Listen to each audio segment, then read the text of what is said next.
Hey everyone, how are we doing today? This is James Sweeney, aka Split Suit, and welcome back to another video. And in this video I want to talk all about flop play, and we're going to review a bunch of different flop play strategies, everything from c-betting to facing c-bets, talk a little bit about multi-way pots, also going to talk about things like floating and check-raise bluffing as well.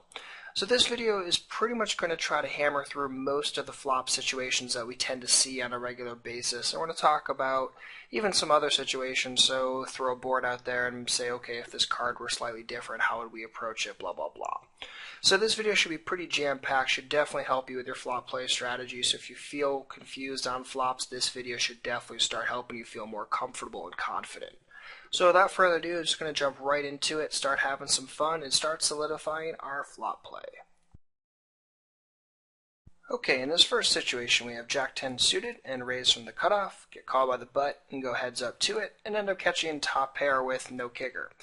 So at this point I simply ask myself, and I look at my two different options, which of course are check or bet, and start thinking about which one's going to generate the most EV for me, how is my opponent going to make the most amount of mistakes, and how can I capitalize the most on that. So in this particular situation, I'm just kind of thinking about who's my opponent, what kind of mistakes does he tend to make, and if my opponent is the kind of guy who is going to make a lot of second best calls, say he's going to call here with things like 10s, 9s, 7s, 6s, 8x, flush draws, straight draws, he's going to float off things like ace, queen, and whatever random stuff, then I'm very excited about going for a bet here because my bet is definitely generating value in that situation. I'm getting a lot of second best hands to continue, and thus my hand is shifting more towards value in that situation as opposed to showdown value. If I didn't think that my opponent would make many mistakes, say I just thought he would fold pretty much all of his range, or if I thought that this is the kind of guy that might be very aggressive, he might want to stab if I check to him and might want to continue stabbing, this could be a situation where I might go for a check to induce that kind of action. But majority of the time, people on the button in this situation will generally make a fair chunk of calling mistakes. And again, that calling mistake could come in the form of calling a pair too liberally or going for a float too liberally. So in this situation, I'm really comfortable making bets most of the time.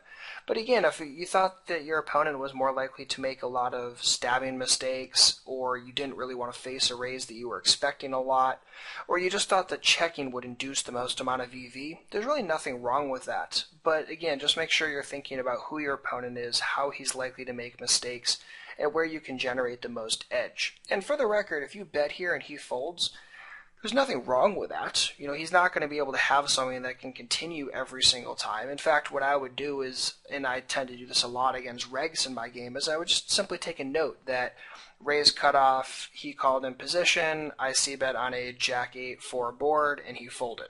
And I would start taking notes and start looking at how often is this person folding versus my c-bets, because if he's always folding when I c-bet this hand, I should also be c-betting here with a very, very wide range of hands because he's just folding a tremendous amount. And you can look at stats like that, things like fold versus c-bet percentage, and start getting an idea. And also just pay attention to how often he's raising, how often he's stabbing when you check to him. And again, thinking about how you can maximize EV off this particular situation. Alright, let's take another spot where we have kings, decide to go for a raise from middle position, get called by the small, and go heads up to it, and he checks. So this situation is actually going to come up a fair chunk of the time where we end up catching the overcard, and obviously as our pocket pair gets lower and lower, we're going to catch more and more overcards on the flop as a default. Just simply is what it is, so it's important that we know how to play these strong second pairs as I consider them. So in this particular situation, I have my two options as always. I can check it or I can bet it. So in this spot, I just simply ask, what does a bet accomplish? Is my opponent going to continue with a bunch of second best hands? If yes, okay, probably more likely to go for a bet. If I don't think that my opponent is very likely to continue with many second best hands or enough of them, I might be more likely just to say forget it, check behind here. Now, checking behind here does a lot of different stuff. One, it minimizes my loss when I'm behind to say something like ace-x or a set, which is excellent. Two is it can induce something from my opponent. It can induce him to bluff the turn possibly, which I'm more than happy with. It can also induce him to possibly check call the turn lighter. Maybe he wasn't super comfortable with sevens on this flop, but if I check behind, he might all of a sudden think that sevens is worth at least a check call on the turn, which is good for us.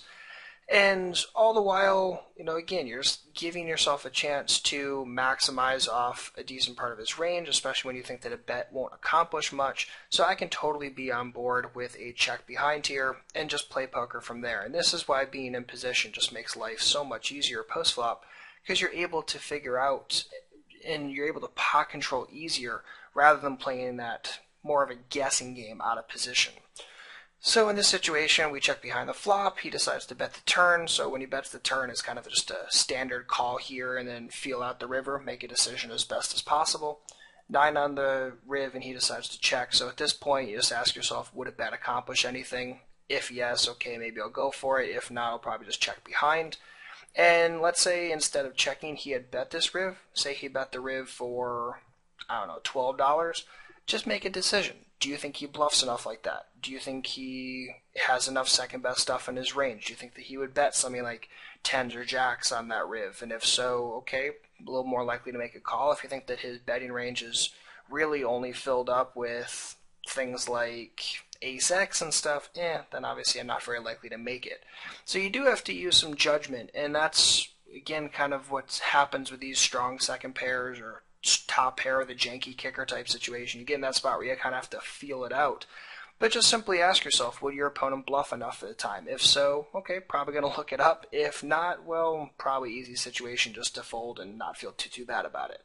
But when he checks again, just ask yourself if you can bet. Most of the time you're not going to be able to very easily, so I would just check behind and just take a note on whatever he had. So I would just take a note that he did bluff the turn, didn't follow through with the second barrel, and just simply go on from there. So again, easy situation when you kind of sit there and break it down. And if you just always ask yourself, okay, what are my options and how do they make me money? These kind of situations can be a lot easier.